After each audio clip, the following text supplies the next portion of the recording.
How are you. चलिए आज एक खूबसूरत दिन की शुरुआत हम एक खूबसूरत टॉपिक से करते हैं। टॉपिक का नाम है फोल्डिंग एंड फॉल्टिंग। चूँकि ये लंबा चैप्टर है इसलिए मैं आज फोल्डिंग को निशाना बना रहा हूँ। तो फोल्डिंग में हम इतने सारे टॉपिक टच करेंगे वो मैं बतला दे रहा हूँ। जैसे कि एंटीक्लाइन क्या है, सिनक्लाइन क्या है, एक्सिस क्या होता है, axis of anticline, axis of syncline and axial plane. फिर उसके बाद हम पढ़ेंगे dip and strike, types of folds जैसे कि asymmetrical fold, symmetrical folds, monoclinal folds, isoclinal fold, recumbent fold. तो चलिए इसके अलावा और भी कुछ टॉपिक्स पढ़ेंगे। तो चलिए हम स्टार्ट करते हैं। देखिए आप पृथ्वी के तो दो बल जानते होंगे, एक बहिर्जात बल होता है और एक अंतर्जात बल होता है। तो यहाँ पर हम देखेंगे कि पृथ्वी के जितने भी आप देख रहे हैं ये संरचना, जितने भी आप देख रहे हैं स्ट्रक्चर्स, जिसको हम बलन के नाम से जानते हैं, ये क्या है कि पृथ्वी के अंतर्जात बल का ही उपज है। पृथ्वी के अंतर्जात बल द्वारा क्षैतिज संचलन के कारण जब भूपटलीय चट्टानों में संपीड़न की स्थिति उत्पन्न होती है तो चट्टानों में लहरनुमा मोड़ पड़ जाते हैं, जिन्हें बलन के नाम से पुकारा जाता है। थोड़ा कठिन लग रहा है सुनने में, आप इसको फिगर से समझिए। जैसे कि देखिए ये चट्टान है, पहले ये क्या था, बिल्कुल क्षैतिज रूप से इस तरह से था, जैसे मैं पेन से इशारा कर रहा हूँ। अब उसमें क्या हुआ, संपीड़न का बल लगा, ठीक है, एरो के थ्रू मैं दिखला रहा हूँ। जब संपीड़न बल लगा तो इसमें मोड़ पैदा हो गया, इसी को हम क्या कहते हैं, बलन कहते हैं। जब मोड़ पड़ा, बलन पड़ा, तो इसमें नई नई आकृतियाँ उत्पन्न हुई, जिसमें सबसे पहले हमें क्या दिख रहा है, जैसे कि जो बलन का वो पार्ट जो ऊपर उठ जाता है उसको अपनति कहते हैं, जो नीचे धंस जाता है उसको अभिनति कहते हैं। जैसे कि जो ऊपर उठ गया अपनति, इसको एंटीक्लाइन कहते हैं, जो नीचे धंस गया उसको अपनति, अभिनति या सिनक्लाइन कहते हैं। अच्छा, दूसरा हो गया, प्रत्येक बलन के दोनों ओर के भागों को बलन की भुजाएं कहते हैं। एक तो आप ये देख रहे हैं भुजा, एक आप ये भुजा देख रहे हैं। तो अपनति में क्या होती है कि भुजाएं एक दूसरे से दूर जाती हैं, आप देख रहे हैं। अभिनति में भुजाएं एक दूसरे के पास आती हैं, मतलब झुकाव एक दूसरे के सम्मुख होता है। बलन की दोनों भुजाओं के बीच अपनति के उच्च भाग अथवा अभिनति के निम्न भाग से गुजरने वाली काल्पनिक रेखा को बलन का अक्ष कहते हैं। जैसे कि यहाँ से एक रेखा अगर हम खींचते हैं, यहाँ से एक रेखा खींचते हैं, तो चूंकि ये अपनति से जा रही है तो ये अपनति अक्ष है, अभिनति से जो जा रही है वो अभिनति अक्ष है। इसको हम और भी अच्छे तरीके से एलेबोरेट कर दिया है हमने यहाँ पर इस फिगर में। देखिए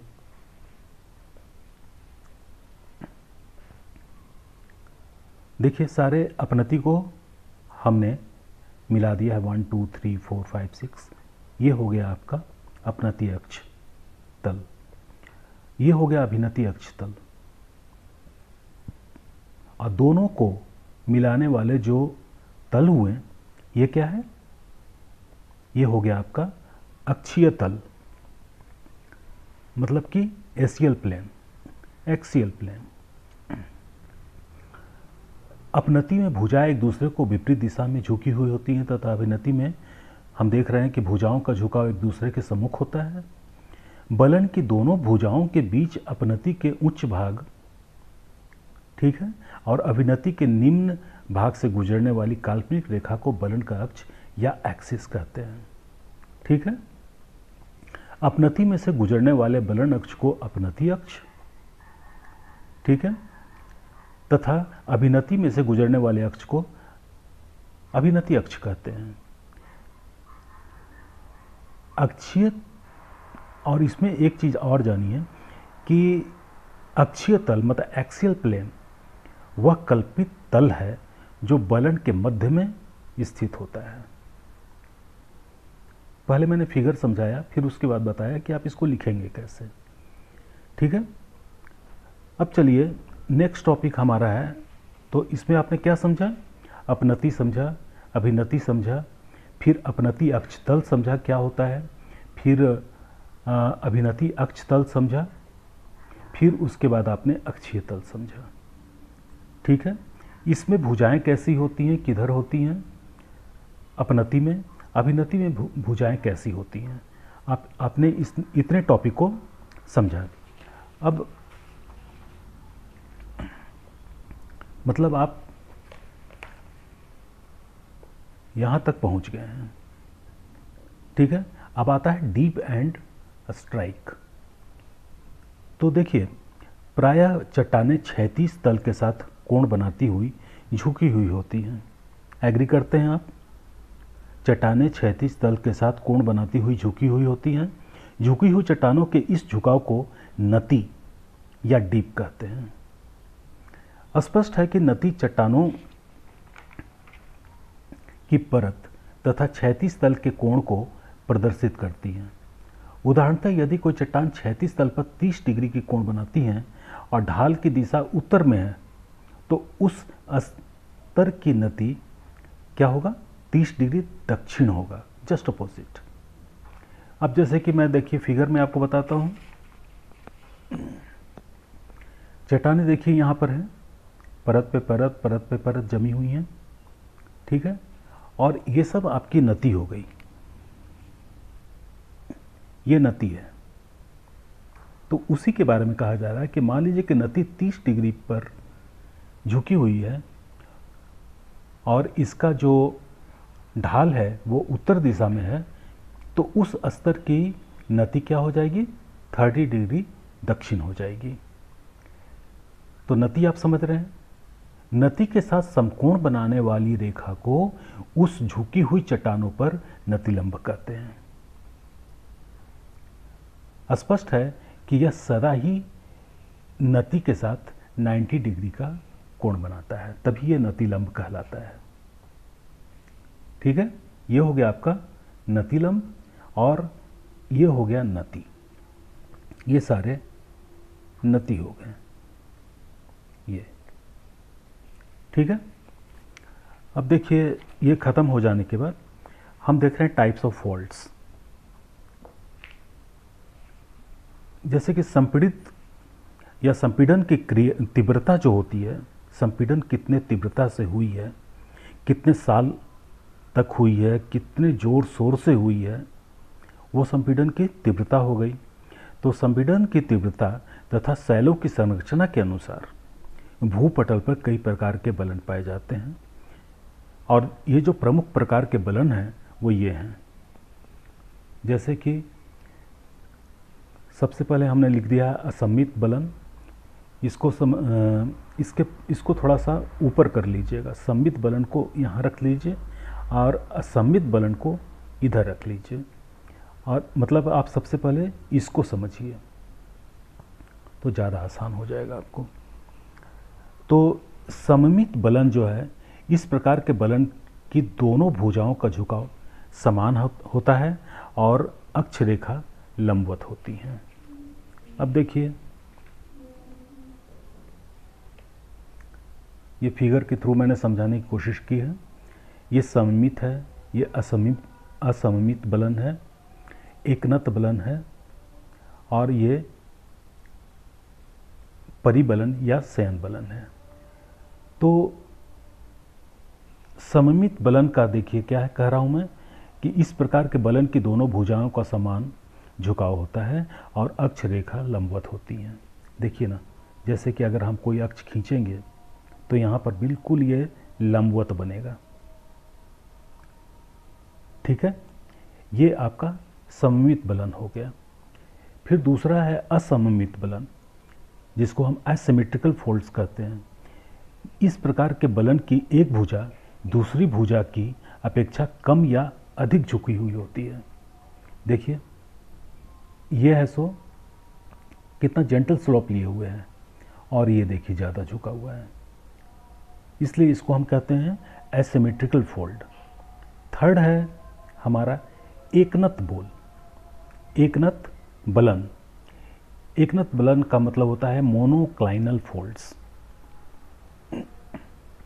जैसा कि इसका नाम स्पष्ट है, इस प्रकार के बलन में एक धरातल से समकोण बनाती है। अगर ये धरातल है मान लें, तो इसके साथ ये क्या कर रही है, समकोण बना रही है।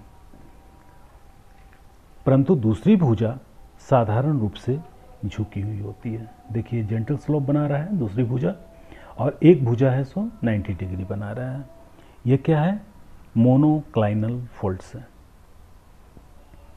फिर है चौथा फोल्ड हम देख रहे हैं, तो इसको कहते हैं समनत बलन, आइसोक्लाइनल फोल्ड। जब संपीड़न के कारण दोनों दिशाओं में समान दबाव पड़ता है, इस दिशा में भी समान दबाव पड़ा और इस दिशा में भी समान दबाव पड़ा, तो दोनों भुजाएं एक ही दिशा में झुक जाती हैं और एक दूसरे के समानांतर हो जाती हैं। सैलों के ऐसे बलन को समनत बलन कहते हैं। ठीक है, क्लियर। फिफ्थ जो है आपका वो है परिबलन, या इसको हम शयन बलन भी कहते हैं, रिकम्बेंट फोल्ड भी कहते हैं, जैसा कि मैंने पेपर में लिखा हुआ है सारे का। तो जब क्षैतिज संचलन अत्यधिक तीव्र हो जाता है तो अत्यधिक संपीड़न भी होगा और ऐसा बलन उत्पन्न हो जाता है, समझिए कि दोनों भुजाएं परस्पर समानांतर होती हुई क्षैतिज दिशा में हो जाती हैं, लाइक दिस। ऑलमोस्ट क्षैतिज तो नहीं कहेंगे, लेकिन हाँ लगभग क्षैतिज दिशा में, क्योंकि कितना एंगल बना रहा है, हार्डली ये 15 डिग्री का एंगल बना रहा है, इसलिए इसको हम ऑलमोस्ट क्षैतिज कहेंगे। क्षैतिज दिशा में हो जाता है, तो इस तरह के बलन को हम बोलेंगे परिबलन या शयन बलन। सोया हुआ है शयन बलन। ठीक है, रिकम्बेंट फोल्ड्स। फिर नेक्स्ट है प्रतिबलन। प्रतिबलन इसमें क्या हो रहा है कि जब अत्यधिक संपीड़न से बलन की एक भुजा दूसरे भुजा पर उलट जाती है, बलन की एक भुजा दूसरे भुजा पर उलट जाती है, तो प्रतिबलन बनता है। प्रतिबलन तथा परिबलन में केवल इतना अंतर होता है कि प्रतिबलन की भुजाएं परिबलन की भांति क्षैतिज नहीं होती हैं, इनकी तरह क्षैतिज नहीं होती हैं। फिर है अवनमन बलन। अवनन जिसको हम प्लगिंग फोल्ड्स भी कहते हैं। जब किसी बलन का अक्ष क्षैतिज तल के समानांतर न होकर उनके साथ कोई कोण बनाए, तो इस बलन को अवनमन बलन या प्लगिंग फोल्ड्स कहते हैं।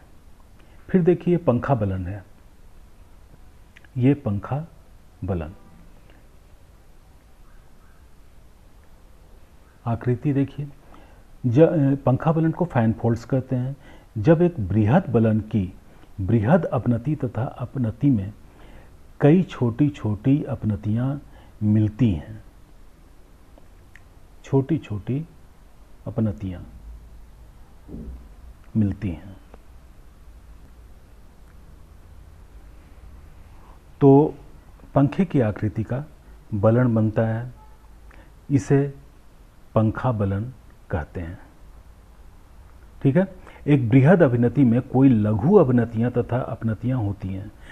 ऐसे अपनति को समभिनति या सिनक्लाइनोरियम कहते हैं।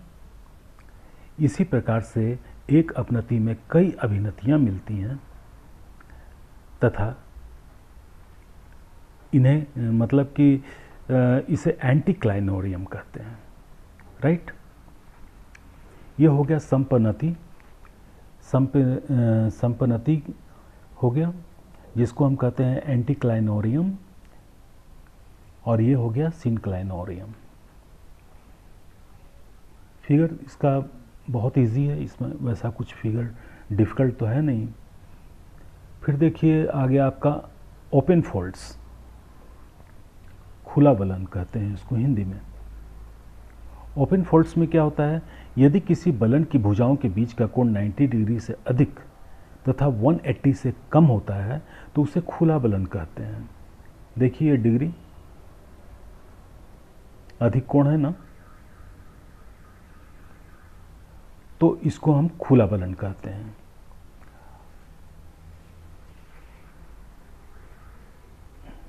अब इस फिगर पर ध्यान दीजिएगा, इसको हम बंद बलन कहते हैं। क्यों कहते हैं? यदि किसी बलन की भुजाओं के बीच न्यून कोण होते हैं, देखिए ये न्यून कोण बना रहा है, तो न्यून कोण होते हैं तो उसे बंद बलन कहते हैं। इसका निर्माण अत्यधिक संपीड़न से होता है। देख रहे हैं संपीड़न का बल बहुत ज़्यादा लगा है, इसलिए इसको ये न्यून कोण बना रहा है। न्यून कोण बनाने की वजह से इसको, इस बलन को हम लोग बंद बलन कहते हैं। नेक्स्ट टॉपिक है हमारा ग्रीवा खंड, जिसको नापे भी बोलते हैं। तो देखिए परिबलन मोड़ में एक भुजा दूसरी भुजा पर क्षैतिज दिशा में पड़ी हुई होती है। परिबलन में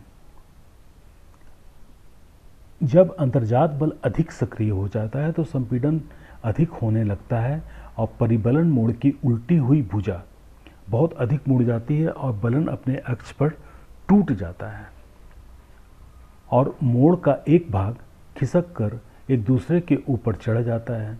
इस दशा में निचली परतें ऊपर आ जाती हैं और उनका क्रम उलट सा जाता है। यदि खिंचाव जारी रहे तो ऊपर वाली भुजा टूटने के बाद अपने स्थान से कई किलोमीटर दूर चली जाती है। टूटकर दूर होने वाली भुजा के नीचे अन्य प्रकार की सैलें होती हैं, अन्य प्रकार की चट्टानें आ जाती हैं जिनका भुजा की सैलों से संबंध नहीं होता है।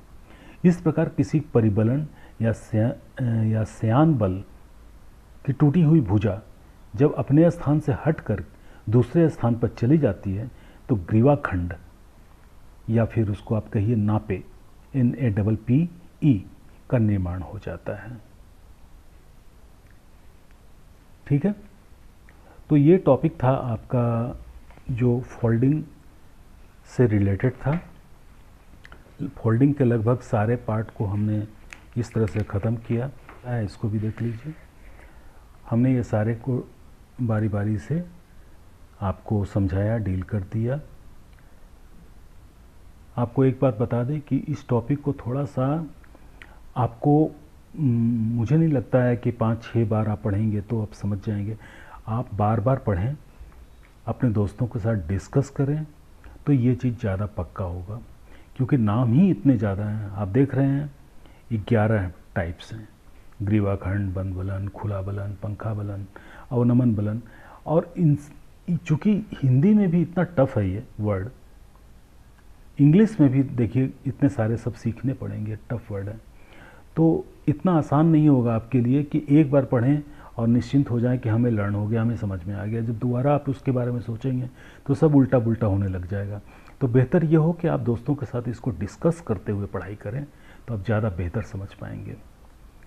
चलिए फिर आपसे मिलेंगे नए टॉपिक के साथ, और मुझे उम्मीद है आपसे हम ब्रंसन के साथ ही मिलेंगे, फॉल्टिंग के साथ मिलेंगे बहुत जल्दी। Thank you very much.